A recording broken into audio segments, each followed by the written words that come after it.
The fire crackled in the dead of night as all were drawn into the words flowing out of the bard's mouth.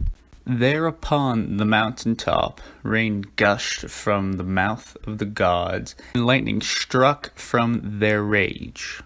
One man, one born of dragons, stood against the army of thousands, each of their blades sharper than the tooth of the dragon, and yet each hesitant to make a move, as their foe was the chosen one, not a foe to be dealt with lightly. The man raised his hand high above his head and let out a terrifying roar that would echo for centuries to come. The army was overturned with fear, their blades clattered to the ground, and their feet moved quicker than the winds in the east. Before long, all that stood was the man chosen by the gods, victorious without raising an axe. Well, what a lovely story, but clearly it isn't true. The skeptic by the fire stated. And before the bard could open his toothy jaw, there was a rustle in the forest, and in seconds goblins had them surrounded. The bard grinned with delight and began to laugh. Well, let me show you how true that story was. Those were the last words the goblins heard that night. Hello, ladies and gentlemen, I am your host, Jay the Great, and today we're building more of an unorthodox build. A bard and the barbarian, or more so, the Bardbarian. Our goals for today is that we multiclass both bard and barbarian, deal effective damage throughout all levels, and no magic items. So, for a baseline of damage, we'll be using the iconic warlock spamming Eldritch Blast, Hex, along with Agonizing Blast, and we'll assume a 60% chance to hit. Now, as you can see, this is some pretty good damage. For our race, we'll be going with Dragonborn. The big things this gives us is a +2 to our strength, +1 to our charisma, and we're taking the red Dragonborn, so we gain fire resistance. Don't worry about your breath weapon, it's useless. So for our ability scores, we're using point buy. This is a pretty mad character build, so we will have a few dump stats. We'll have a starting strength of 14, which will be raised to 16, a dexterity of 14, a constitution of 12, an intelligence of 8. Sadly, we couldn't have smart boy powers, but a -1 doesn't mean we're dumb. A wisdom of 8, and a charisma of 16. The most important part to any character is their backstory. Now, as a disclaimer, this is the backstory for my Bardbarian. The backstory for your Barbarian can be whatever you want. The Bardbarian is a devout follower of the church. The church can be whatever religion is in your own home game. Now, some say that the Barbarian was even a zealot of this church. The Bardbarian was orphaned at a young age, and the church took him in. There, the church learned of how much incredible strength the Barbarian possessed, and the church taught him how to fight in hopes of him becoming a holy crusader. Although the Barbarian never took to any particular fighting style, he simply enjoyed the passion he found in fighting. The Barbarian also loved to read stories and sing songs of old legends that have come and passed. After years at the church, the Barbarian grew bored and set out on his own journey to write his name in the legends he once read about. The rest of the story is yours. As for our background, we will be going with Acolyte. At level 1, we'll be going with the Barbarian. Now, for equipment, we want a battle axe or any one-handed weapon, as long as a shield, and get our hands on some medium armor as soon as possible. For skills, I chose Athletics and Intimidation. Now, we have a Rage feature. We, of course, get our basic resistances to everything, our damage boost, and our advantage on strength checks. Now, the big thing to keep in mind at this level is we have to pay attention to the consequences of rage. Of 1, that we must attack every turn, and 2, this is for later, but we cannot cast spells nor concentrate on any spells while we are raging. And our average damage per round is 5.7. At level 2, we gain access to Reckless Attack for advantage on our strength attacks. We also have advantage on our dexterity saving throws, which is always great, and our average damage now is 7.98. At 3rd level, we'll be taking our Barbarian subclass and we'll choose Zealot.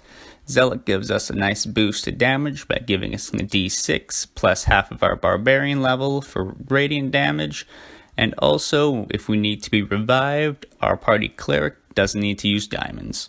This brings our average damage per round to 11.76. At level 4, we'll gain a +2 to our strength, bringing our average damage per round to 13.44.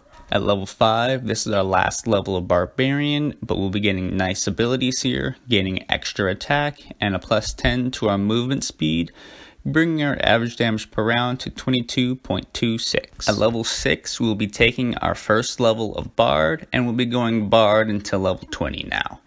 We gain access to spellcasting with our charisma modifier. Now if you remember, if we're raging, we cannot cast or concentrate on spells, so that's going to influence our spell selection. We also gain bardic inspiration, which we can give out while raging. As for our spells, our cantrips, I chose light, as the Dragonborn doesn't have any dark vision, as well as vicious mockery for a bit of range damage if we aren't raging. Next up for our spells, I've gone with Longstrider for a non-concentration buff to our movement speed. Speak with Animals is a nice ritual spell. Disguise Self for a nice out-of-combat spell. And last but not least, Featherfall, just in case you may need it. At level 7, we gain Jack of all trades, which is a nice boost to all of our skills, including our initiative rolls. Next up is Song of Rest for some nice short rest heals. As for our new spell, I went with Unseen Servant for a nice ritual spell. At level 8, we gain our Bard College, and we'll be choosing Lore. Now with Lore, we gain 3 more skills. I've lost count of all of our skills at this point, so choose what you will. Oh, and also we gain Expertise in 2 skills. Obviously, one of them must be Intimidation. Secondly, we gain Cutting Words, which is another use of our Bardic Inspiration, where we can simply, as a reaction, reduce the roll of an enemy. As for our damage, we will take a slight hit, as the other classes get their primary ability scores up to 20. So our average damage per round does drop down to 21.13375, still above the baseline. Now, as for spells, I'll choose Calm Motions, as we're not always raging in combat, and this is a good control spell or a party buff from Charm and Fear effects. At level 9, we'll be taking a +2 to our Charisma. Now I hear you asking why we're not taking a +2 to our Strength. The reason is, 1, we want a better spell save DC, and 2, it helps us out at level 11. Now, for the spells that I chose, the first one is Blade Ward. It isn't an obvious pick for this level, but it becomes useful at later levels. Secondly is Locate Object, which is a great spell outside of combat. At level 10, our Bardic Inspiration jumps up to a D8, and we also get it back on a short or long rest now. We also are going to choose Hypnotic Pattern as our new spell, as it's an amazing control spell, especially at higher levels. Side note, we are proficient in concentration saving throws, so that's always great for us. At level 11, we gain our early magical secrets, and these spells don't count against the number of spells that we already know, and we'll be choosing Spiritual Weapon and Mirror Image. So, Mirror Image is pretty simple. We gain some extra defense as a non-concentration spell. Spiritual Weapon will be our big damage spell from now on. So, when calculating damage for this spell, I'll have Spiritual Weapon cast at our highest spell slot. Now, a side note, Spiritual Weapon is a non-concentration spell, so we can use it while raging, but it takes a bonus action to cast, so we can't rage until the turn after we cast the spell. This is why I took Blade Ward, so we can gain resistance to some damage until the next turn. As for our new Bard spell, we will be taking Leomed's Tiny Hut for a great ritual spell. And for our average damage per round is 28.28375. Level 12, our damage goes up to a 4th level spell, so our average damage per round becomes 30.75875, and we also will get Dimension Door as our new spell. At level 13, we'll take a +2 to our strength modifier, bringing our average damage per round to 33.565. As for our new spell, we'll take Freedom of Movement. At level 14, our Song of Rest goes to a D8, and our average damage per round is raised to 36.04, and we'll take the Greater Restoration spell just in case. At level 15, our inspiration goes to a D10. We get some new magical secrets. The spells we'll be taking is Fire Shield for a great non-concentration buff. Next up is Wall of Force, just because it's a god tier spell. At level 16, we're going to get a boost to our damage again, bringing it to 38.515, and we'll also choose the Mass Suggestion spell for another great charm effect that'll last 24 hours. At level 17, we'll get our last bonus to Charisma, bringing it up 20, and our average damage per round to 40.44. At level 18, our Song of Rest becomes a D8, and our average damage per round is raised to 43.14, and we'll also choose Force Cage for a great lockdown spell. Level 19 is going to be a fun level for us if you can get your character to this level. The first thing is that we can add our inspiration to our rolls. The next thing we're getting is some new magical secrets. The first spell I chose was Hero's Feast, as that's a great party buff. And the second spell here is Tensor's Transformation. This will give us a nice boost to our damage, but just at the cost of us losing the resistance to all of our damage and having to concentrate on one spell. But the benefits we're getting from Tensor's Transformation is 1, we gain 50 temporary hit points.